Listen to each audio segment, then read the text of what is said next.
Olá, sejam bem-vindos ao último Insta Live da semana. Semana cansativa essa.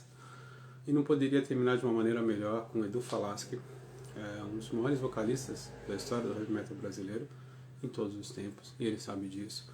E que está lançando Vera Cruz, seu primeiro disco solo, depois de ter lançado um ótimo disco ao vivo, baseado no Temple of Shadows, que é um disco que ele gravou com Angra. Ah, boa noite, Thaís Vaiano. Você viu que eu te mandei lá? Gostou? Não? Você não falou nada? Tá tudo certinho lá, né? E... Então, Edu... Já... Ah, o Adriana deu ré. Muito bom. Uma live estrelada. E o Edu é um cara que superou um problema de refluxo, um problema pessoal muito forte, que quase o fez abandonar a carreira. Voltou em grande forma com esse DVD ao vivo. E o Vera Cruz é um disco muito bom para os apreciadores do chamado metal melódico. Boa noite, Bárbara Luiz.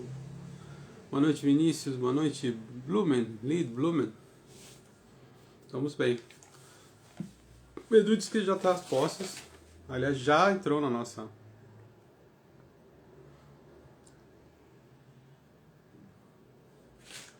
Edu, cadê você? Tô tentando te adicionar e você não aparece aqui.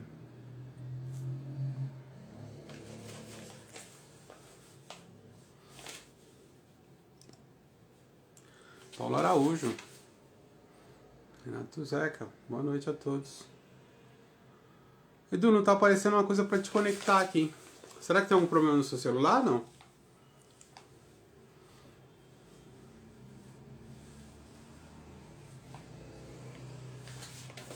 Boa noite, Taurino Melo.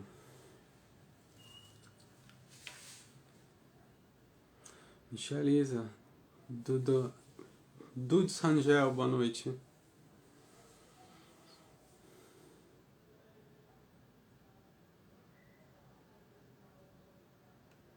Ixi, o que tá acontecendo aí, Edu? Quer ver? Quer religar? Ah, agora sim. Edu, você tem que baixar a nova versão do Instagram. Não, então, ele tem que baixar a nova versão do Instagram pra aparecer. Você consegue fazer isso? Vamos entretendo aqui a plateia. Ô, Adriana Barros, Hoje a Adriana Barros vai ministrar um curso de jornalismo cultural às 9h10, né, Adri? 9h10? Tirar a má impressão que eu causei ontem.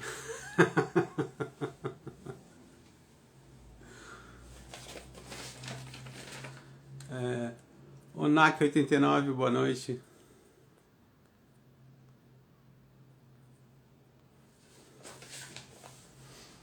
Então, Edu, você tem que... Oh, Leila Pinheiro, boa noite. Boa noite, mestra Leila Pinheiro. Como é que você tá? Mauro Berman. José Leandro.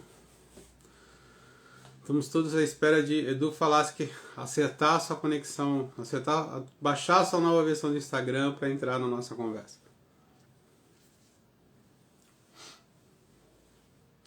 Enquanto isso, lembrando a vocês podem fazer as suas perguntas, tem aí um negocinho com ponto de interrogação. Se você tiver alguma pergunta interessante, manda para lá. A gente combinou previamente que não falaríamos da banda anterior do Edu, porque tudo que a gente menos quer agora é intriga. Acho que está na hora de falar sobre novos projetos e não ficar remoendo cicatrizes do passado. Então, Thaís, você recebeu o PDF que eu te mandei?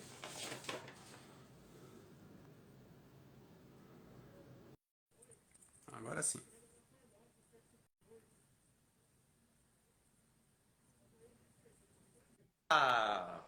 Agora sim, boa noite, mestre. Tudo bom? Tudo bom? Como é que você tá? Pô, eu tive que Tudo baixar uma bom, nova. tudo bom. Eu gostei da combinação, né? Você jogou o cabelo pra direita, o cara jogou pra esquerda, tá bom. Exatamente, fez uma. É a simetria, né? Perfeito. E aí, como é que tá? Tudo Bom, bem, como você. combinado, não vamos falar sobre o seu grupo anterior, né? Vamos deixar o passado Não, atrás do passado. não tem problema, não tem problema, pode falar. Eu sempre. Ah, para mim tem. Não, eu não tenho problema, não. Tá. O importante é a gente estar sempre mantendo respeito, né? Sim. E aí a gente seguir, mas deixa eu ver se eu consigo fazer ficar bom esse negócio aqui. Quero deixar do melhor jeito possível Inicialmente para eu queria que você fizesse as honras e apresentasse. ver se ficou bom, não é melhor. Tá ótimo. Então Bom, apresentasse o nosso amigo. esse mestre aqui é o Fábio Caldeira, Boa noite, Fábio. escritor, Prazer. cantor, toca teclado, mestre poeta, e ele que me ajudou a desenvolver o conceito do Veracruz. Então, quer se Sim. apresentar? Eu já te introduzi, Muito mas prazer ser aqui. no bom sentido. Aham. É uma grande honra para mim estar aqui com vocês e ter trabalhado com o Edu nesse projeto. Foi algo muito especial para mim e eu tenho certeza que todo mundo que, quando ouvir, né, o disco e pegar as letras e fazer a imersão na história vai ter uma experiência muito rica, né? Cara, é Pois é, complexo. O Veracruz fala sobre o novo mundo, né? E normalmente, tirando algumas exceções, mas normalmente o metal melódico, né? E principalmente o metal melódico brasileiro, costuma abordar até fatos mais históricos do que olhar para a sua própria história, né? Como é que foi isso? Sim. Bom, cara, na verdade, esse disco é pro Brasil. É um disco que eu fiz pro brasileiro, basicamente, né? É uma homenagem, né? Basicamente, pro povo que mais me incentivou, mais me apoiou nesses 30 anos de carreira, né? Tenho fãs no mundo inteiro, mas, assim, eu pensava, cara, a gente, em questão de lançamento de produto, o Brasil sempre foi o país que lançava o acrílico, né? E no Japão tinha o digipack com bonus track, Europa, o digipack com não sei o que lá, tal. E o Brasil sempre as gravadoras, né, lançavam um produto mais simples. E tipo, aí eu pensava, juntando todo esse contexto, né, de homenagear o país, eu falei, cara, além de lançar os melhores produtos de todos os países, sendo no Brasil, né, esse lançamento, que é o Digibook, o Digipack, o LP, né? O Digipack você abre e levanta um pop-up, assim, sabe? Tipo, tem um... É muito Sério? legal, é lindo o projeto. E... Bom, aí eu pensei, eu acho que seria legal contar, usar, né, uma história, uma ficção, mas que envolva a história do nosso povo, que foi, na verdade, foi a invasão de Portugal aqui no Brasil, né? E contando essa trama naquele período, né? Do descobrimento do Brasil por volta de 1500. Basicamente foi isso.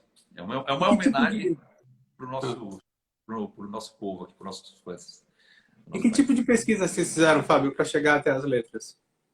Então, bom, a princípio, quando o Edu me trouxe o conceito, né, eu procurei, vi documentários, conversei com alguns amigos professores de história, historiadores, e para a gente trazer, embora seja uma ficção, né, mas para a gente fazer uma ficção histórica, né?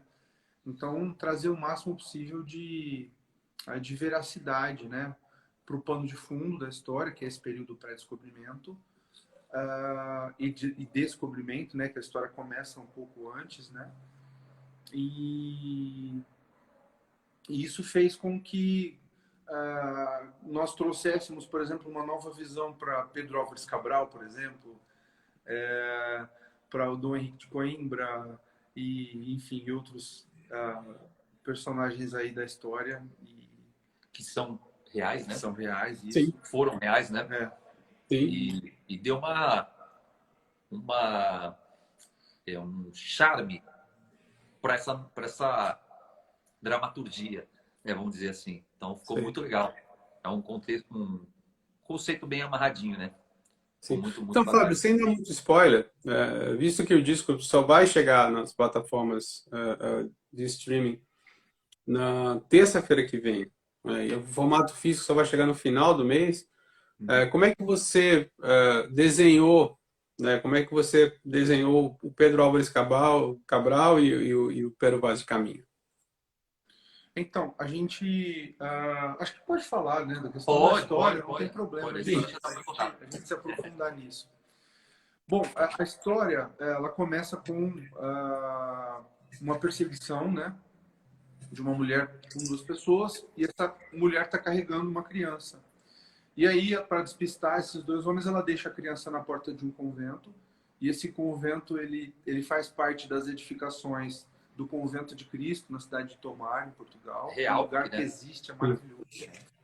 E aí ela foge, ela coloca o cesto no rio para fingir que está colocando a criança. Os dois homens vêm atrás dela, eles lutam, ela distrai eles um pouco, sabendo que não ia conseguir. Eles eram dois contra ela, e aí eles matam ela, vão atrás do cesto, o cesto está virado no rio, e eles acham que a criança morreu e vão embora. Exato. E aí uma freira encontra essa criança, a acolhe, e aí essa criança, durante a infância dela, essa criança é nomeada como Jorge, porque ela tem uma marca de nascença que é similar à cruz, o símbolo da cruz de São Jorge. E aí o nome dele é Jorge, e eles criam essa criança, só que ele tem muitos pesadelos durante a infância e a adolescência. E a madre superiora desse convento, ela é estudiosa de simbologia, ela é estudiosa de antigas profecias, e aí ela leva esses relatos do menino, dos pesadelos, para o Dom Abelardo, que ele é ali na charola de Tomar, ele é a pessoa que cuida da administração e tudo mais, e ele pede para conhecer o menino vai lá e explica. E nesse dia que ele está explicando, tá a Madre Superiora, o Dom Abelardo, e tem um homem num canto, assim, meio na dele, quietinho e tal. E eles percebem que os relatos dele, a marca dele, a forma que ele foi deixado ali, tudo isso convergia para uma profecia de 300 anos antes, Isso. de mais ou menos 1200, dos anos 1200, e essa profecia dizia que existia uma ordem secreta chamada Ordem da Cruz de Nero, que era uma ordem que vinha fazendo mal, ela vinha pregando, destruindo, fazendo muitas coisas e era contra os preceitos da Ordem de Cristo, que era a ordem que era estabelecida ali, né, depois do final dos Templários. Os Templários se tornaram a Ordem de Cristo e estavam ali no Castelo de Tomar, que fazia parte das edificações. Então, eles perceberam que o Jorge era, né, poderia ser o escolhido. Potencialmente, ele tinha muitas coisas convergindo para que ele... Pô, eu acho que esse menino aí, ele pode ser, e a gente tem que tomar conta. O personagem principal da profecia que dizia, né? Que ia nascer uma criança com essa marca, com essa, né, essas características. E aí eles... Que destruiria esse mal todo começado. Essa criança, ela ia crescer, né, formar um outro exército para destruir essa ordem da Cruz de Nero. Essa era a profecia, né? E aí eles começam a se preocupar, né? Falam, meu, se essa criança crescer e ele for mesmo de fato o personagem da profecia, a profecia vai se cumprir. Então a gente tem que eliminar essa criança. Por isso que tem no começo da história da Burning, que é a introdução do disco, a cena da perseguição, porque corre, né, os boatos ali na região que provavelmente essa criança havia nascido, né, a criança da profecia. E aí eles vão atrás da mãe dele para tentar matar a criança e ela já sabe, né, que eles estão... todo mundo se comunicava, né, uma comunidade pequena. E aí a mãe foge. Por isso que tem essa cena aí no começo do disco que aí ela deixa na porta do convento para despistar eles, né, e vai para outro lado e tem toda a cena do início do disco, entendeu? E ao mesmo tempo a Ordem da Cruz de Nero sabia, depois de um tempo, né, rolou um murmurinho de que uma criança tinha sido encontrada, uma criança com a marca. Então a Ordem da Cruz de Nero ficou sabendo que a criança vivia, então eles queriam matar esse menino. E vale dizer que esse menino ele é descendente direto do criador da Ordem da Cruz de Nero, de 300 anos antes. Entendeu? E esse primeiro criador, né, o líder da Cruz de Nero, ele é chamado de Bispo Negro. Então ele é uma figura, ele é um cargo, né, que vai sendo passado de geração em geração. E aí o bispo negro dessa geração, ele que fala kill the ancestry na burden, né, mate a ancestralidade. E aí o Jorge está ali, por enquanto ele não sai do convento de Cristo, e ele, no momento, quando ele já é adolescente, ele pede para a irmã Rosa, que é como se fosse a mãe dele, para com um amigo que morava do lado de fora, o Arthur, para visitar, né, curtir e conhecer a festa dos tabuleiros, que é uma festa que acontece até hoje, desde a época medieval. E no final da festa ele Engraçado que até hoje, ela, não, eu digo, ela é uma festa medieval. Ela acontece com características medievais. Né? Até hoje. Não, é meio folclórico de Portugal, né, de Tomar mesmo. E aí essa festa... Então você vê que tem vários elementos de verdade que, né, a gente usou a ficção dessa profecia tal para situar, né, e ambientalizar todo o conceito, né, do disco de uma forma mais realista, né? Então é muito... E por ter essa característica de filme, que parece um filme, né? Parece essa característica meio cinematográfica, a trilha do disco, eu falei, cara, eu quero que o fã tenha uma experiência auditiva cinematográfica. Por isso que tem essa introdução com locução, sons de espadas, tal, para o cara ouvir e falar, cara, eu tô dentro da história, tô dentro entendeu? De um filme. E não só com uma intro, mas dentro da própria música, como é o caso da Face of the Storm, né? Sim. Que tem a batalha final, né? O fã ouve, né, a batalha. Não só escreva na letra, aqui, essa música é a batalha. Tal. Assim também tem a fala do negro, tem a fala do Bispo. Então, assim, tem vários elementos que essa batalha mesmo, da Face, o cara, ele ouve as mortes, né? As facadas, os gritos dos soldados, o bater das espadas, entendeu? Então, assim, é tudo... se você ouvir com fone, tudo bem 3D, sabe? Então, essa foi uma ideia minha de fazer a história soar num ambiente discográfico, né? Que é auditivo, mas que dê a sensação visual para o cara ter essa experiência, como eu falei, cinematográfica. Uma imersão, né? Para o cara ter essa imersão mesmo, de fato. Então, foi proposital. Agora, antes de partir para a música... Opa, desculpa, pode falar. Só para responder a pergunta do Pedro Álvares Cabral. O Jorge, ele sofre um atentado nessa festa e o Pedro Álvares Cabral tinha sido a pessoa incumbida de cuidar dele. Então ele vem e proteger. Mas a distância, né? A distância não chegou ainda e falou, vou te proteger. Só que nesse momento ele sofre um atentado, o Pedro vem, porque ele era um cavaleiro. O Pedro Álvares Cabral, de verdade, ele era um cavaleiro da Ordem de Cristo. Ele era um mestre da Ordem de Cristo, iniciado na Ordem de Cristo. Então ele vem, salva o Jorge, e aí ele pega o Jorge como pupilo para treiná-lo, e por isso o Jorge entra na esquadra de Pedro Álvares Cabral, né, já que as navegações, desde 1418, começaram a ser consideradas como cruzadas, né, através da bula Sani Caríssimos. Então aí ele veio e a história se desenvolve, né, na sequência aí, nas navegações para o Brasil, e enfim, é isso aí. Só pra... Um detalhe, que ninguém conversa sobre isso, e existem pouquíssimos relatos sobre isso. Os templários vieram para o Brasil. Tem vários monumentos templários no Brasil. E da Ordem de Cristo também. Né? Até pelo próprio Pedro Álvares Cabral ser da Ordem de Cristo, ele trouxe muita coisa disso. Então o Brasil tem muito isso. Então, por isso também que eu usei dessa conexão histórica, né, da Europa, né, da origem dos templários e depois a Ordem de Cristo, com o Brasil, que a gente tem isso aqui no nosso país, entendeu? Então existe essa conexão realmente histórica que dá esse link também para a gente ter a vinda deles para o Brasil, né?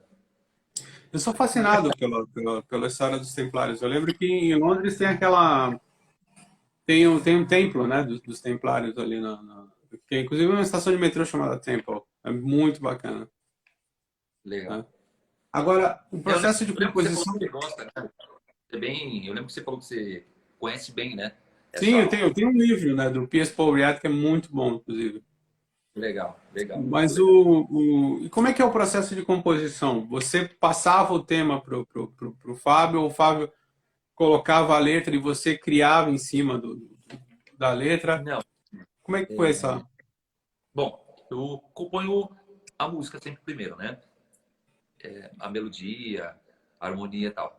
Nesse meio tempo, eu passei o conceito principal para ele, né? Que é essa ideia da profecia, o personagem principal, tipo, essa ordem do mal secreta, né? Que depois o Jorge, que não tinha nome ainda, mas eu falava, o personagem principal vai crescer e vai criar um exército contra esse exército que já tem 300 anos de dominação na Europa e tal. Bom, enfim, passei e ele foi desenvolvendo. Eu fui fazendo as músicas, né? Aí, um determinado momento, a gente convertiu tudo, eu falei, olha, tenho as 10 músicas aqui e me fala aí, Escolher os pontos me principais. fala a história pronta. Aí ele já desenvolveu antes desse tempo, mandou para mim a história pronta como se fosse um livro, né? Aí eu li tudo, né? Falei, cara, pelo amor de Deus, eu quero desenvolver o texto. Você precisa saber o quanto tem de detalhe. Não é só isso que a gente falou, tem milhões de outras coisas, né? Sim, Tem sim. milhões de outros detalhes. Mas assim, isso vai estar no Digibook, né? Que é um produto que a MS Metal Records, que é a minha gravadora do Brasil, ela decidiu tomar essa frente de falar, cara, para o Brasil, chega de fazer CDzinho de acrílico. Vou investir e vou fazer um produto foda. E aí a gente falou, cara, então vamos, né? Então, essas ideias do Digipack, né? Que abre 4 painéis e levanta um pop-up e tal. É tudo ideia da MS Metal Records, né? Então, aí pô, foi muito bom porque a gente tem uma riqueza lírica, vamos dizer assim, do todo o conceito que precisava mesmo de um produto especial. Então, no Digibook tem o livro que conta essa história com detalhes, né? E, bom, concluindo que eu perdi o fio da meada, o que era meu negócio? Decomposição. Da composição. Aí eu compus as músicas, né? E falei para ele, ó, tenho pronto. Ele me mandou, aí a gente dividiu. Eu precisava de 10 Tópicos. 10 tópicos, né, para colocar, né, nas músicas. Então, tópico 1 vai para a música 1. Tópico 2 vai para a música 2. E aí a gente montou. Aí eu fiz as letras, baseadas na história do livro. Entendeu? Duas coisas diferentes. Uma é a história completa, né? Feita por um escritor, no caso ele e tal. E outra coisa é a música. Aí eu peguei do livro e fiz as letras, entendeu? Mas é Ou impressionante seja, como você, casou a partir do livro você A gente foi fez. trabalhando assim. Você E perguntando, estou perguntando do índio. É isso? Tem a parte. Tem uma parte da Qual foi a comunidade. inspiração do índio? Pô, então fala aí, Fábio. Eu falei na parte do Brasil, né? Na hora que quando o Jorge, eles chegam até o Brasil, né? Eles, por acidente, acabam chegando aqui. E aí acontece um reconhecimento, né? Da mata e tudo mais. E esse momento acontece uma segunda investida para o Jorge, porque tinham Cavaleiros da Ordem da Cruz de Nero ali, e aí o Jorge é salvo pelos índios. Não, foi investida contra ele. Contra né? o Jorge. Existiam, tipo assim, infiltrados na caravela principal, que é onde ele estava, que era Frol de la Mar, por isso que tem esse nome na intro. Esses infiltrados tentaram matar ele. A hora que ele chegou no Brasil, eles foram para a mata, né? Cara, que terra é essa, né? Que é a Lenda Roy, que é quando ele chega e fala terra à vista, que a Lenda Roy é isso, né? É quando o marinheiro fala terra à vista e tal. Sim. Aí, nessa... como é que a palavra que você usou?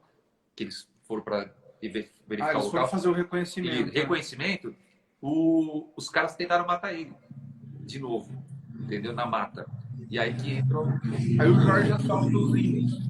Ele é salvo assim, né? Os índios aparecem, de repente até na história descreve que os caras se assustam com uma muralha de índios se levantando da mata, né? E aí os índios matam, eram 3, eles matam 2, um deles foge, porque empurra os 2 na frente. E o Jorge tá caído no chão, porque ele já tinha apanhado muito dos caras e tal. E aí quando os índios vão ver, viu que os 2 estavam mortos, só que vai ver o Jorge, ele tava com a camiseta, com a blusa rasgada e tinha marca no peito dele. E aí o ancião fala, pera aí, porque essa marca também fazia parte de uma profecia ancestral dos índios. Indígenas, né? De uma cidade ancestral chamada Acacor. E aí o Jorge é levado para a tribo, que era uma cidade maravilhosa, era um lugar escondido no meio da mata, atrás de uma cachoeira. E aí ele é levado para lá, e aí o cacique, que é o Piatã, que é o líder da tribo, ele vê aquilo e fala, opa, esse cara não está aqui à toa, porque existia uma profecia indígena que dizia que um filho do mar viria e ele cruzaria, né? O caminho dele se cruzaria com uma filha da terra, simbolizando uma árvore. Então é uma outra interpretação para a marca da cruz dele, entendeu? Até porque eles não tinham a conotação religiosa, né? De cruz e tal. Então, e aí tipo o cacique incumbe a filha dele, Janaína, que era aprendiz do curandeiro, para tomar conta do Jorge e fazer a adaptação deles. Os dois se apaixonam e aí o Jorge precisa passar por um ritual de pertencimento para entrar na tribo. E aí eles fazem um ritual com bebidas e tudo mais. E nesse ritual o Jorge volta, ele vê tudo que aconteceu, ele vê desde o começo dessa profecia, o primeiro ele tem visões, cara, né? Visões de 300 anos atrás.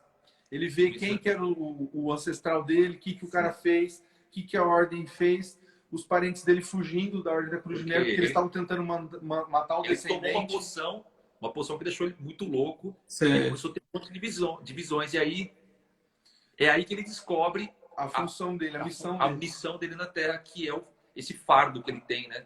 Que ele fala, puta, eu não queria isso pra mim, né, meu? Eu vou ter que salvar o mundo, pô, né? Então, aí ele se depara com esse drama, né? Com esse fardo, por isso que a música chama Burning, que é o começo, né? E aí ele mata no peito. Agora... Aí ele fala, putz, só que aí o Piatã, né? Que é o pajé, ele fala, cara, você vai ter que encarar isso, né? Obviamente, tem várias analogias. Eu não vou explicar tudo aqui, senão fica muito... É legal as pessoas irem descobrindo. Mas analogias com a gente mesmo. Com as nossas batalhas, os nossos medos, as nossas conquistas, as nossas superações, entendeu? Então, tem várias conexões da história com a nossa humanidade, entendeu? Então, só um spoilerzinho pra galera. O pessoal aqui está obcecado pelo Ticudo, é esse o nome do índio? O easter egg, só um easter eggzinho. Vários. O pessoal aqui está obcecado pelo índio Ticudo, é isso? Isso. O índio Ticudo, na verdade, é uma brincadeira do Aquiles, né? Que inventou isso. Ele estava gravando bateria e aí ele chamou o Roberto Barros, que é o guitarrista, de índio Ticudo, entendeu? Esse aqui é o índio Ticudo, porque a música, além da Roy, tem, né? Uns sons de índios, entendeu? Sim. Por isso que... Aí ele fala, bota a música lá do índio Ticudo. A música que além da Roy, tem que é a parte do descobrimento do Brasil. Por isso que ela é longa, porque ela tem, desde quando eles chegam no Brasil, por isso que tem o começo da letra, né? Que ele fala, pô, parece um paraíso para mim, isso aqui é um paraíso e tal. E vai até a parte do ritual, que aí os índios já resgataram ele e tal. E aí ele descobre a verdadeira função dele como ser humano, né, na Terra. Né? Pois então... eu ia comentar sobre a música e principalmente a Chippa Roy, porque é incrível, porque ela começa com uma balada extremamente radiofônica, assim, Sim. E depois você vai mudando o andamento dela várias vezes. Sim. É uma música completa, né? E tem até uns acordes aqui, até deixei aqui para te mostrar, que eu imaginei que se fosse até comentar que esses acordes de, vamos dizer, que remetem à brasilidade, né? Então...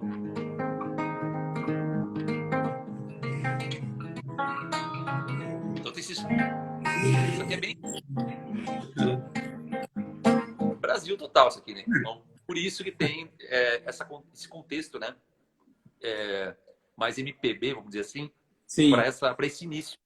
Porque é a hora que eles chegam no Brasil, né? Então não teria muito a ver fazer um arranjo que não tivesse a brasilidade, né? Por isso tem essa harmonia.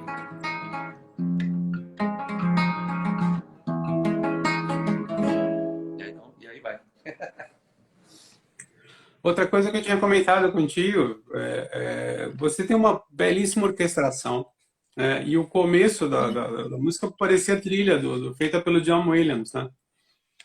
Sobre quem eu falei na semana passada. Sim. Cara, esse cara é o Pablo Gregg. Assim como o meu amigo, né, o Fabião aqui, caiu do céu para o Projeto Veracruz, porque eu estava procurando já um orquestrador MIDI, né? Que tem vários, né, na Europa, especialistas em power metal e tal.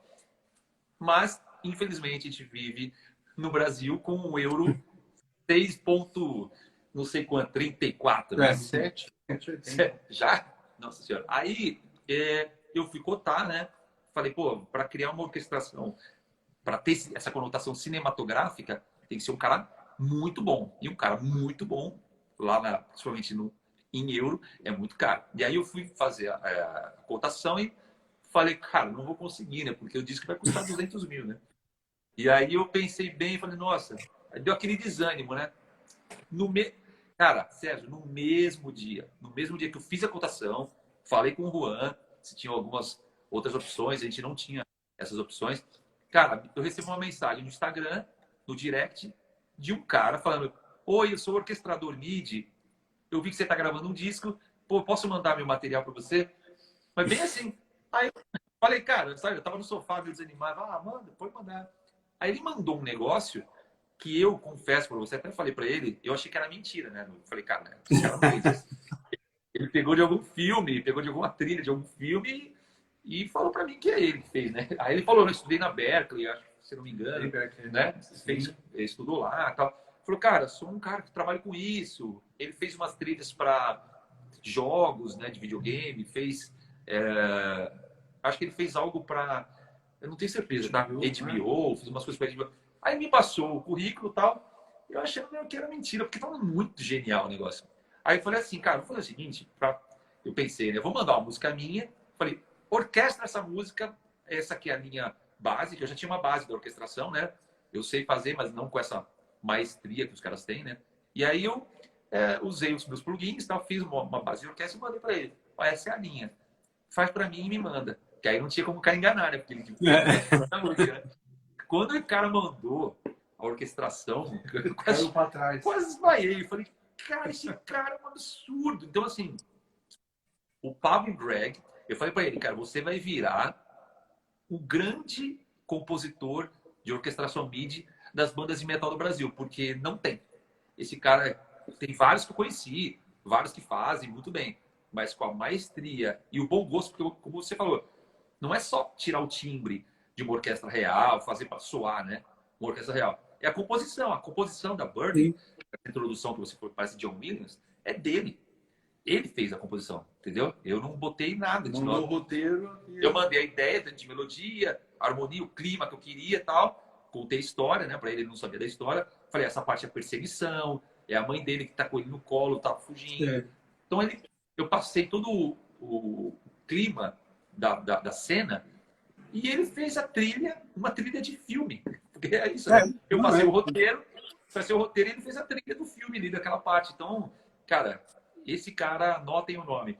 Pablo Greg é um monstro sagrado das orquestrações. E o disco inteiro ele fez assim com maestria, né? Infelizmente, por ser um álbum de banda metal, não dava para deixar as orquestras tão na cara, porque como o Dennis Ward, que foi o produtor do disco, né? O produtor não, foi o que mixou e masterizou o disco. Ele foi o produtor do Angra, né? Da minha época, do Rebirth, do Temple of Shadows, do Aurora Consortium, é o mesmo cara, né? Também foi proposital trazer o Dennis para resgatar esse espírito daquela época de 2001 e tal. E aí, o Dennis falou para mim, cara, você tem que escolher. Se eu subir muito as orquestras, que eu quero muito, eu vou ter que diminuir as guitarras vão ficar um pouco para trás. Mas é uma banda de metal, de power metal, né? Então a gente teve que fazer essa escolha, entendeu? Mas assim, se vocês em algum momento ouvirem que talvez eu lance, em algum momento as orquestrações mais isoladas ou muito mais altas, vocês vão ver a genialidade desse cara. Mano. Dá para ver pelas intros, né? Que aí é só orquestra. Então. Mas Pablo Agora, não é uma orquestra tocando? Não é. É tudo MIDI. É impressionante. Essas bibliotecas, elas são de orquestra, são samples de orquestras, de grandes orquestras da Europa. Isso. Os samples são reais. É o cara que tocou mesmo o som. Mas para você montar isso e fazer, tocar no teclado e fazer soar, o toque mesmo. Outra coisa. É outro universo. Eu até tentei. Como é que vocês vão fazer isso ao vivo? Oi? Como é que vocês vão fazer isso ao vivo? Não, ao vivo geralmente a gente solta, né? A gente sempre fez desde do Rebirth, tá? É meio tradicional. Tudo que é muito orquestral, quando você não tem orquestra, aí você solta né, no VS. E o Fábio Laguna, que é o tecladista, né, que está comigo lá, ele, que era do Angra também, né? Das turnês do Angra. Aí ele faz as linhas de teclado. As linhas principais. Né, as principais, os synths, piano, órgão, né? Aí ele vai fazer o que é de tecladista, entendeu? Agora, tudo que é de orquestra, mais massiva, né? Aí a gente solta no VS, entendeu? Vocês gravaram no... Mas você falou um ponto importante. Você sempre dá uma pitada que a gente vai pescando, assim. Nada impede que algum dia, durante uma turnê, eu faça uma turnê tocando Veracruz com uma orquestra, quem sabe? Seria fantástico, né? Seria Agora, vocês gravaram nas nuvens, né? Isso. Qual é a diferença de gravar? Cara, bom, na verdade, assim, a diferença é que é o nas nuvens, né? Liminha é uma lenda, né? Você já conhece bem. E aí, cara, só de estar nas nuvens foi tipo um sonho, né? Porque, cara, o cara gravou todos os grandes sucessos do Brasil, a maioria, né? Gilberto Gil, Titãs, Marina Lima. Putz, cara, tudo que você... Cara, você entra lá no estúdio, são paredes e paredes de disco de platina. É mais fácil falar quem que ele não gravou, né? Exatamente. Fala assim, fala isso que você não gravou, que é mais fácil. Então, assim, já tinha isso aí. O Aquiles que trouxe essa possibilidade, porque ele conheceu, né, o Liminha numa live, e o Liminha falou, pô, vem gravar comigo um dia e tal. E ele falou, acho que até ao vivo. Ele falou, pô, vou gravar o disco do Alemão, que ele fala assim, né? Vou gravar o disco do Alemão aí no Brasil em breve e tal. O Liminha falou, cara, vem pra cá. Aí um dia eu falei com o Liminha no telefone, que foi outra coisa surreal, né, pra mim. Porque eu sou muito fã dos anos 80, sabe, né? Sim. Cresci, né, ouvindo as minhas principais bandas dos anos 80. E aí cara, pra mim tá no estúdio dos maiores ídolos meus do Brasil, né? Começar com o pé direito. Gravaram lá, puta, foi como, tipo, eu tava entrando num templo, né? Eu me sentia assim, como se fosse um templo. Então, o Aquiles que arrumou essa possibilidade, e o Liminha foi super legal, abriu as portas do estúdio e falou, cara, gravem aí, né? A gente gravou bateria lá, e depois veio para São Paulo para gravar o restante no Thiago Bianchi, no estúdio do Thiago Bianchi, né? Que é o estúdio Fusão, em São Paulo, que é outro mega estúdio. E tem uma coisa interessante, porque assim, o Liminha, eu acho, né, que o Liminha nunca gravou metal lá no estúdio dele. E aí eu levei o Thiago Bianchi para gravar lá no Rio. Então o Thiago chegou numa mesa de som, era uma Nive, se eu não me engano, e nunca tinha trabalhado na vida dele. Então, cara, ele viu aquela nave espacial assim, falou, cara, que é isso aqui? Mas eu vou tirar um som. Entendeu? Ele tirou um som de bateria, que o próprio Liminha falou, cara, Thiago, eu nunca tirei um som de bateria desse na minha vida, no meu próprio estúdio. Então, cara, foi tudo muito acertado, assim, porque o cara, além de ser um grande amigo meu de muitos anos, mas o Thiago, ele, pra gravar metal, pra gravar power metal, ele é muito bom. E digo mais, pra gravar o Aquiles, né? Porque pra gravar o Aquiles tem que ser louco que nem ele, né? Porque senão você não aguenta. Então, foi muito bom, assim. Tudo combinou muito, foi muito legal. Cara, eu devo imaginar que o Aquiles deve enlouquecer muito técnico de som, não? Cara, ele enlouquece todo mundo. Técnico de som, produtor de show, técnico de luz, técnico de... Vou te contar uma história. Uma vez eu estava no Japão, lá no Japão tá japonês metódico pra caramba, né? Sim. E aí, cara, a gente estava no Japão fazendo uma turnê. Eu lembro que teve um show em Tóquio, que assim, geralmente você vai passar o som, e quando você chega na bateria, eu no vocal, para chegar para passar o som, tá meio levantado já, né? Mas não tá perfeito. Você sempre vai falar, pô, eu gosto um pouco mais disso, aumenta isso. E eu lembro que o Aquiles chegou, pode perguntar para ele isso aí depois. O Aquiles chegou num dos shows, botou o foninho dele lá, vamos tocar. Começou a tocar, não, vamos tocar de novo. Vamos tocar de novo. A gente falou, pô, para, tá bom já. O que você quer? O que você quer que mude ali? Esse é o problema, eu tô querendo encontrar alguma coisa para xingar alguém. Eu não tô nada. É tão correto, os caras acertam de primeira.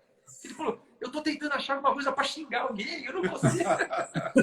Mas não tem nada, tá tudo perfeito, como é que eu vou fazer? Então, assim, aqui ele realmente tem essa personalidade, né? Personalidade que, é dele, cara. O cara é super explosivo, né? É um cara muito engraçado, meu. Agora, eu fico impressionado como o disco é variado, né? Você tem várias canções mais nessa linha de power metal, mas você tem uma canção muito variada, que é o Chico Ahoy, você tem é uma balada que é muito bonita, que é a Skies in Your Skies in Eyes, Your Eyes. Skies in Your Eyes.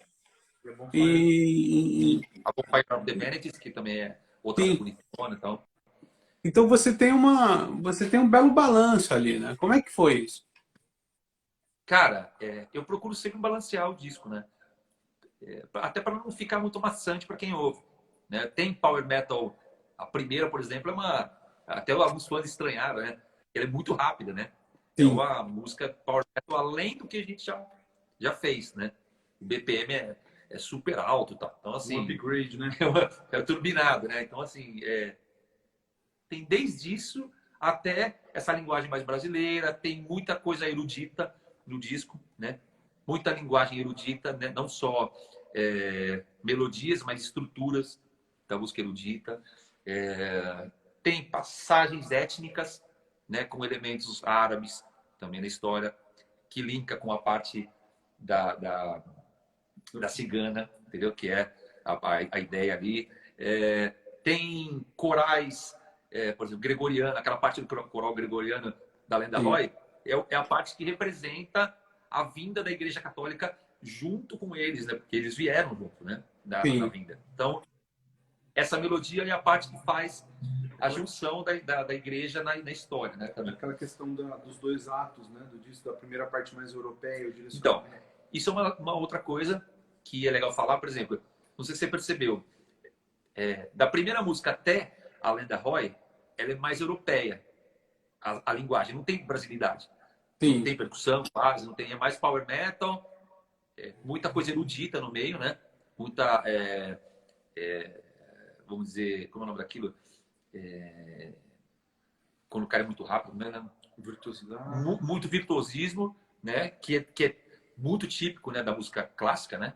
Dos Sim. violinos, tal. Então tem muita coisa aí, inclusive melodias eruditas em versão mais rápida, tal, que eu uso muito, né? Pego esses temas de algum compositor clássico e coloco uma nova roupagem. Então, até além da Roy, é bem europeu, porque eles estão na Europa. É a parte do disco que eles ainda estão lá, né? Então tem essa conotação. Aí começa a Lenda Roy quando eles chegam no Brasil. Começa a brasilidade, né? E engraçado que assim, aí depois da Lenda Roy, vem a Fire with Fire, que não tem nada a ver, né, com a brasilidade. Por quê? Porque é quando o amigo dele volta para Portugal para falar, porque tem uma parte da história que o Jorge, depois que ele tomou a poção, tal, ele encontra o amigo dele que tinha vindo de Portugal com ele, lembra? Sim. Na viagem, ele encontra o amigo dele na praia e fala, cara, tô vivo. E o amigo dele fala, puta que você tá vivo, a gente achou que você tava morto e tal. E ele fala, cara, vai para Portugal e avisa todo mundo da Ordem de Cristo que eu tô vivo. E eu sei agora quem eu sou, eu sei da minha missão, agora eu sei de tudo, né? E aí, quando ele volta para Portugal, para contar para todo mundo da Ordem de Cristo que o Jorge estava no Brasil e vivo, né, que precisaria de ajuda, né? E aí, essa é a hora que eles voltam para Portugal, que vem a linguagem da Fire with Fire, que já é uma música já mais volta para aquele clima europeu. Quando passa essa fase que eles voltam para o Brasil, né? E aí que aí sim a Ordem da Cruz de Nero A porta. já fala, puta, o cara tá vivo. Porque eles têm informantes, né? E aí eles falam, cara, quando eles voltaram para Portugal para contar que ele estava vivo, a Ordem da Cruz de Nero também ficou sabendo que estava vivo. Sim. Então eles falam, puta, o cara tá vivo, então a gente vai ter que ir pro Brasil. Que aí, quando eles vêm pro Brasil, aí com uma esquadra gigantesca, fala, cara, a gente tem que matar esse cara de qualquer jeito. E quando eles vêm com a esquadra, que aí é a hora que tem a batalha final, que é a hora do confronto final, que é a Face of the Storm, que também tem brasilidade, percussões. Então assim, da Lenda Roy para frente, fora a Fire with Fire, que é o momento europeu de novo, é tudo bem brasileiro, né? Tudo bem étnico, né? Vale dizer também, o Greg disse na live, né, que o direcionamento, a formação das orquestras, né, nessas músicas mais europeias, ele usou formações com instrumentos mais europeus que remetessem a isso, né? Remetessem a isso. E na parte brasileira ele teve muita influência do Villa-Lobos, né? Do direcionamento. Isso foi muito tem mais sopros, né? Legal. Mais oboé. Então você vê que é bem complexo, não é pensado. Não é um disco que a gente foi fazendo, né? Então a gente tudo tem um porquê, né? Tudo tem uma ligação, cara, é uma obra que eu fiquei muito orgulhoso de ver o final, né? O como ela se conduziu, tal, e o resultado final, com todos se empenhando e entendendo, né? Esse conceito, essa jogada do Greg, do Pablo, de colocar uma pitada mais Villa-Lobos, que é um compositor clássico brasileiro. Isso aí Sim. foi genial, né? Putz, aí foi tipo uma pitadinha ali. Então, cara, tem muita coisa legal no disco que vai dando esses toques, né? Por exemplo, a Skies in Your Eyes, né? Por que Skies in Your Eyes? Porque a mãe dele, a mãe, né, que é a irmã Rosa, ela tinha olho azul, entendeu? Então, quando ele vai se despedir, que é Skies in Your Eyes, é quando ele se despede dela, né? Que ele tá vindo de Portugal e vai entrar na Frol de la Mar, que é a caravela, e vai embora para viagem, né, para aventura. E naquela época eles não sabiam nem se voltavam, né, porque não é que nem hoje em dia. Então, ele, para se despedir dela, ele fala para ela: pô, toda vez que eu olhar para o céu, eu vou ficar sempre olhando para o céu azul para lembrar de você, porque ela tinha os olhos azuis, né? Por isso se chama Skies in Your Eyes, entendeu? E tem uma parte na letra que fala I will bring with me, eu não lembro exatamente, mas ele vai trazer com ele algumas rosas para lembrar dela. Nome. E ele fala: então eu vou trazer rosas para o navio para trazer comigo o seu nome, entendeu? Então, tipo, tem várias coisas poéticas também, né, obviamente, mas Agora, por exemplo, que linkam com os detalhes da história. Por exemplo, a cor do olho da irmã, né, da irmã Rosa, que cuidou dele, né, desde pequeno. a Rainha do Luar, o grande atrativo é a participação da Elba Ramalho, né? Como é que foi? Você tinha considerado uma outra artista para o disco? Não sei se pode falar sobre isso. E acabou ganhando a melhor de todas, né? Cara, eu pensei, né? Até conversei com você, lembra? Sim. Tava vendo, a minha primeira opção de sempre foi a Elba Ramalho, que é, né, um grande ídolo meu e uma cantora fenomenal. A voz dela é linda. E eu queria muito essa coisa do Nordeste. Aí era uma vontade minha de ter uma cantora nordestina ou um cantor nordestino cantando comigo em algum disco meu. Eu não tinha isso ainda, né? E digo num fonograma, numa música gravada. E aí, a minha primeira opção sempre foi a Elba, né? Enquanto a gente não obtinha ainda um ok final, a gente pensava em algumas opções, mas na verdade sempre foi a Elba. Eu fiz a música pensando na voz da Elba, né? E então, cara, quando ela aceitou, né, fazer parte do projeto e tal, e ela me telefonou, né? Um dia ela telefonou aqui em casa, tal, quase desmaiei, fiquei emocionadíssimo assim, porque eu cresci ouvindo, né, a música dela pelos meus pais, né, principalmente. Né? Sim. E então, De Volta pro Meu Aconchego De Volta pro Aconchego é uma das músicas mais bonitas em questão harmônicas que eu já ouvi. É lindo demais, né? Tipo, a história também é bonita, né? Tem um pouco a ver com a nossa história, músicos, né? Que vai embora pra estrada e, tipo, depois tá voltando pra casa com a mala cheia de saudades, né? Que o Foucault fala dentro. Então, cara, era um sonho. Então, quando ela aceitou, e já foi, assim, pra mim, uma glória, né? E existia aquela coisa, tá, agora ela vai ter que gravar, né? Vamos ver como é que se vai ficar exatamente como eu imagino. Cara, ficou muito melhor, porque além de cantar como ela cantava, desde sempre, hoje ela tem experiência, né? De uma vida, né? Dentro da música, né? Então, cara, a interpretação que ela colocou... Você foi gravar ela lá, E ela falou pra mim que tocava bateria numa banda. Tocava. Ela tinha uma das brasas. É legal demais. E aí, cara, ela gosta de rock, entendeu? Bom, aí eu mandei a música pra ela falou, vem pro Rio de Janeiro pra acompanhar, eu fui pro Rio de Janeiro, a gente se encontrou na casa dela um dia antes, depois no estúdio, e aí quando eu vi o resultado, mano do céu, quase morri do coração. Paguei mico mesmo, Sérgio, paguei mico. Chorei, mano, eu fiquei muito emocionado, cara, puta merda. Ela cantou muito, ela botou o que a Janaína, que é a personagem principal dessa música, né, que é a que casa com o Jorge no final da história, a Janaína é a Índia, que é filha do Cacique Piatã. Né? Então, precisaria de uma representação feminina, né, que desse a dramaticidade para esse final épico e romântico, né, que é o final onde eles se conectam, né, de verdade, viram, né, se casam, né. E aí a Janaína, ela no final, a letra, ela vai, você vê que a letra ela tem esse contraponto, né? O tempo inteiro, né? Sim. Então, assim, eu vou cantando, ela canta, eu vou cantando, ela canta. Então, assim, tem um momento que as vozes se fundem, né? Que eu, mais pro final da música, que é exatamente o momento quando eles viram um só, né? Que eles se casam mesmo, né? E viram como se fosse um só elemento, Uma né? unidade. Uma unidade, né? Então, que a hora que eles falam sem... Como é que é? E será? Não, e será mesmo Junto sempre em frente. junto sempre em frente. Então, tipo, é um momento que eles realmente consolidam essa união, né? Então, putz, tem vários elementos muito Por que bonitos você da história. colocou, você citou o Lago dos Cisnes na música, Tchaikovsky? Então, cara, isso aí eu até te contei lá, né? É uma questão mais pessoal, porque a história do Lago dos Cisnes você conhece mais ou menos? Sim, Que sim. tem um mago, que ele joga uma magia, né, na princesa, transforma ela num cisne, né? E ela é transformada no cisne de noite só, quando ela se torna humana de novo por um período curto de tempo, e quando a mãe dela vai lá, né, e vê a filha humana de novo por um curto espaço de tempo, né?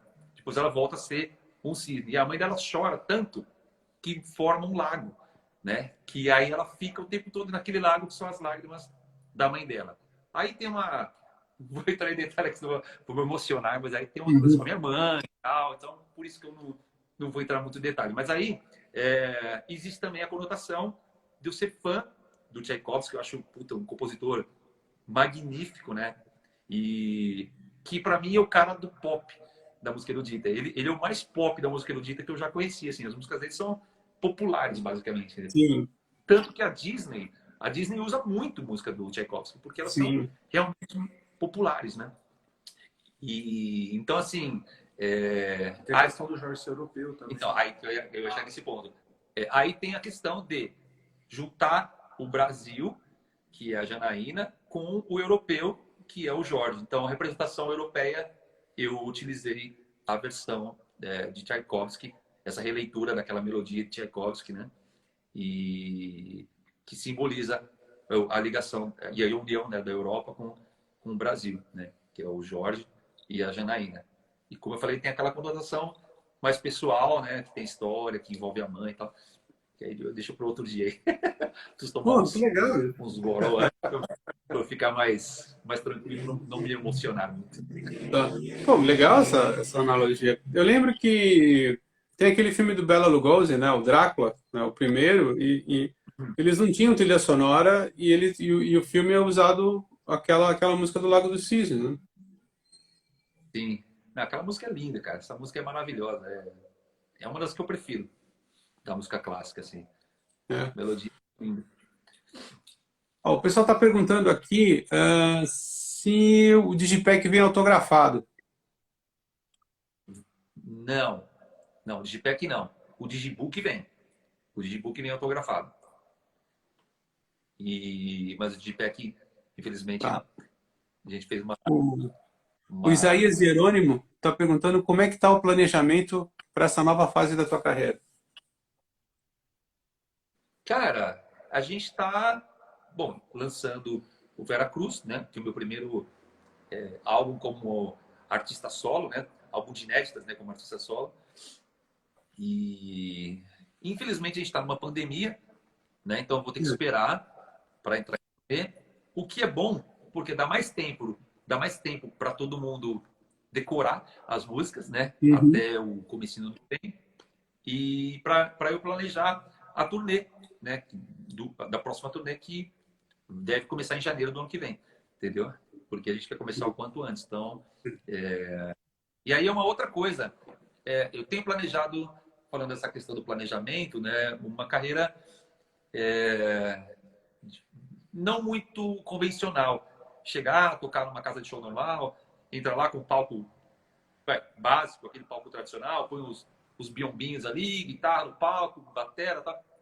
Não, eu estou planejando algo realmente especial.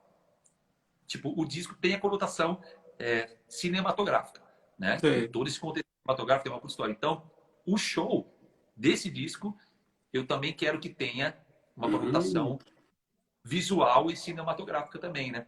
Então, a gente está planejando aí, se der certo, o que eu estou planejando, o público vai ter uma surpresa muito agradável em questão de produção audiovisual para uma próxima turnê. Então, Aliás, estão se der perguntando se certo. vai ter clipe.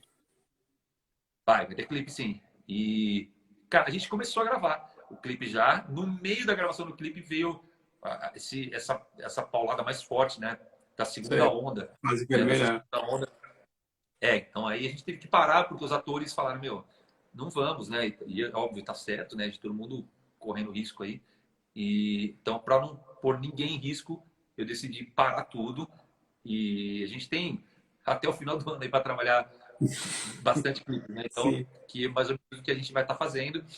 E aí eu vou gravar, acho que daqui uns 10, 15 dias, vou retomar esse clipe que a gente estava fazendo. Depois eu devo seguir com outros clipes para outras músicas, né? Aliás, eu fico pensando assim, você fez um show baseado no Temple of Shadows, é isso? Eu sempre confundo. Isso, tá. É Eu isso. confundo com Book of Shadows, eu não sei. Não, é Temple of Shadows, isso mesmo. Falou Eu certo. sei. Que, que foi, assim, um renascimento para você. Como é que Foi. foi o day after? De você sentar e falar, putz, e agora? Até chegar ao Veracruz. O que Cara, eu faço? foi exatamente isso. Quando acabou, Mike, essa fase do Temple of Shadows, eu falei, cara, o Aquela que eu coisa faço assim, agora, né? tipo, Porque depois daquele show lá, aquele né? carnavalesco Pô, que acabou o desfile, assim, né? Fala assim, putz, e no ano que vem, o que eu vou fazer? exatamente. Muito ótima analogia, perfeita. Eu falei assim, cara, eu fiz um show para 4.000 pessoas com uma orquestra sinfônica, com João Carlos Martins, com Guilherme Arantes, Kai Hansen, Michael Becerra, Sabine Aldosmacher, que cantou no próprio disco também do Temple of Shadows, junto com o Kai Hansen, originais do disco. Mega produção, cenário lindo, DVD, filmagem, 200 É. pessoas trabalhando. Quando acabou isso, Sérgio, eu falei, cara, tipo, o que você falou, né? Me sentindo depois da guerra, assim, aquela. Eu falei, cara, o que eu vou inventar agora? O que eu vou fazer agora, bicho? Por isso também que foi um planejamento, respondendo a pergunta do fã que falou, né? Do planejamento. É, cara, eu tô com 50 anos já de idade, 49, né? Já tô com Uhum. 50. Cara, assim, eu tô mais pro final do que pro começo, né? É meio que natural. Então, cara, em agradecimento a tudo, né? E a todos, o que eu quero fazer é o melhor possível. Então, tudo que eu conseguir em questão de produção, de uma entrega para o fã de, como é o caso dos produtos no Brasil, o LP, o Digibook, o box que a gente lançou, né? Que a gente lançou um box com uma caixa. Sim. Puta, caixa maravilhosa. Eu vou te mandar de presente. Ah, obrigado. E, não, o negócio é lindo, parece uma caixa antiga de joia, assim. E tem vários Legal. produtos dentro e tal, o próprio Digibook. Então, assim, eu falei, cara, agora eu quero curtir e vou fazer o melhor possível, né? E eu vou me divertir. Então, por isso que eu quero fazer um, um show diferente, importante, para ficar na memória Então, do fã, né? quanto Para sempre. tempo, quanto tempo durou do Temple of Shadows ao vivo até você começar a mexer no Veracruz? Quanto tempo você passou pensando no Deixa próximo eu disco? lembrar. O show foi 2019, né? Foi. 2019. Né? 4 de maio de 2019. Daí eu fiquei fazendo a produção do DVD, né, que demorou bastante, inclusive. E aí, eu acho que a gente começou a trabalhar no final de 2019. Tipo, outubro, não tenho certeza, mas por aí. Mas aí você já tinha o argumento. Foi Você tipo, tinha me falado que a gente vai começar agora, foi em outubro, assim. né? Foi outubro de 2019. Então eu tive uns meses de ressaca, né? Vamos dizer assim, É. do trabalho do DVD em si, para ficar pronto o DVD. E ao mesmo tempo eu já fui pensando em tudo isso, né? Falei, cara, o que eu posso fazer nessa continuação? E aí eu criei essa história, né? Uma história que eu desenvolvi, né? Dentro desse conceito que eu gosto também e com uma mensagem que tem por trás de todas essas letras e dessa história, né? Que é essa luta do bem contra o mal, né? Que no final o bem vence. era algo que eu queria, né? Era algo que eu queria dizer. E aí eu desenvolvi o conceito todo, chamei o Fábio para me ajudar e foi isso. Aí eu comecei a construir as músicas, né? Compor, tal. Chamei o Roberto Barros, que produziu o disco comigo, né? Que é o guitarrista, que é outro fenômeno, monstro sagrado, não só como guitarrista, mas como compositor também. E aí a gente foi fazendo junto. Aí ele vinha aqui em casa e tal. A gente foi desenvolvendo. Quando foi ver, passou um ano e pouco, a gente tinha o disco pronto. Então o disco demorou bastante para ser criado, né? Sem contar a parte de gravação, né? Sim. Só a Estão concepção. perguntando para você falar do Falache e Esportes, é isso? Ah, a molecada, mano, os caras estão sempre presentes aí. Eu não sei se você sabe, eu gosto muito de videogame, né? Sempre gostei. É Eu mesmo? jogo FIFA. Eu jogo FIFA, né? Que é o futebol. E o FIFA tem uma modalidade que chama Pro Clubes, né? Essa modalidade é o seguinte: o FIFA geralmente, todo mundo sabe que quando você vai jogar você contra um cara, né? Você controla o time todo, né? É o Sim. conhecido, é o tradicional. O Pro Clubes, você é um time.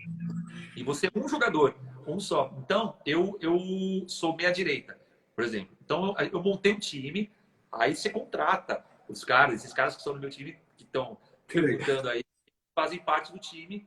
E é um time fechado, tem treino, tem treinador, tem técnico, Sério? tem tudo. Tem presidente. Então, assim, é bem organizadinho. Participa de campeonatos, né? Campeonatos pagos, campeonatos que tem prêmio em dinheiro também. Então, aí eu montei esse time que chama Falasque Sports, né? Uhum. E tem jogado vários campeonatos e tal. E aí a gente treina toda segunda, terça e joga campeonato, segunda, terça e Sim. quinta, né? Cara, Então, acho que são eles que estão aí falando para dar um alô. Então, um grande alô aí, pessoal do Falasque Sports. Cara, esse negócio está tomando uma proporção tão grande, né? Porque videogame é um negócio, é um universo gigantesco. Né? E que eu estou recebendo convites de empresas, de parceiros que trabalham com o mundo dos games para entrar nesse universo aí. Depois eu não posso dar muitas notícias ainda sobre isso, mas, cara, pode ser que realmente Sensacional. vire um caminho diferente para mim, não só na carreira musical, mas que vai ser uma grande diversão, que eu gosto muito. Gosto muito de videogame, acho muito legal. meu velho, estamos chegando no final da live. Porra, não acredito. Queria muito agradecer você. Eu acho um barato. Fábio, um prazer ter conhecido você também. É um disco Olha o monstro, esse moleque é impressionante. foda. Prazer é todo meu. Impressionante. Lembrando que terça-feira que vem, nas plataformas virtuais, né, plataformas Exatamente. em streaming, Dia dia 18 de maio. 30, Meu aniversário, hein? Dia 18 de maio meu vai ser aniversário. proposital. Eu falei, vamos lançar no dia do meu aniversário. Vai ser meu presente. E dia Muito bom. 30 chega nas lojas. Isso, O o Digipack. Aí começa a Digipack. sair o Digipack para as lojas mesmo e tal. Que é esse produto que você abre, levanta o pop-up. Ele vem com uma luva, né? Tem uma capinha, uma extra capa. Cara, é um Legal. negócio sensacional, sensacional. A MS Metal Records também. Se não fosse os caras, não tinha como fazer esse produto. Porque nenhuma gravadora. Vou te falar na real. Eu tive convites de majors, de algumas majors, né? Gravadoras multinacionais, para lançar o Veracruz e cara, hoje em dia, cara, você tem que fazer aquilo que realmente tem um valor agregado para o fã. Né? A música só para o CDzinho, o fã não compra mais, né? O cara baixa na internet, o cara vai no Sim. Spotify. Né? Então, eu falo assim, cara, e a MS Metal Records veio com essa proposta, né? De trazer essa conexão com o fã e entregar algo especial, diferente. Não só um CD. A gente está entregando um objeto de coleção. Entendeu? Sim. Essa caixa que eu vou te presentear, pô, ela é linda, cara. É um objeto. Você pode deixar de enfeite. Decoração na sala. Entendeu? Então, assim, cara, são lançamentos especiais, né? Para os fãs. Para mim, hoje em dia, não faz mais sentido lançar qualquer coisa. Tem que ter uma conotação da arte pela arte, entendeu? Não só um Sim. produto. Né? Então, até porque eu estou completando 30 anos, né, Sérgio, de carreira. Então, assim, cara, Sim. são 30 anos que eu quero celebrar da melhor forma possível e o Veracruz vem coroar isso, né? E é um álbum, inclusive, muita gente comenta, né? Até colocando aqui, você não perguntou, mas colocando, muita gente fala, pô, mas é bem... tem muito elemento de Angra aí, tem muito elemento do Almar às vezes, tem muito elemento... Ué, mas eu fui do Angra 12 anos, compus... É a mesma coisa que o cara chega. Eu É a mesma coisa que o cara chega pro Paul McCartney e fala, pô, tem muito Beatles essa canção, né? Exatamente. Ou pro Ozzy e fala, pô, mas lembra Black Sabbath, né? Se ouve, sei lá, o Roger Hodgson, Supertramp, nossa, parece Supertramp. Parece muito Supertramp. Ainda bem, né? Isso aí eu vou ter que deixar o cara triste, porque... E os comentários assim, pô, o álbum é bem power metal. Pô, eu canto 30 anos power metal. Tipo, 30 anos depois, o cara... vou lançar um disco solo. Aí o cara acha que eu vou lançar um disco de bossa nova. Power metal, meu. Eu sou cantor de power metal, né? E vou cantar. Fiquei 12 anos no Angra. Compus muitas músicas, né? Então, assim, essas músicas do Metal Blues é do mesmo compositor da Spreader Fire, da Heroes of Stone, da Wishing Well, da Bleeding Heart, da Nova Era. É o mesmo cara, sou eu. Sou muito Edu, Então, assim, então, as músicas do Omar, eu fiz todas, né? Então, assim, não consigo tirar isso, cara.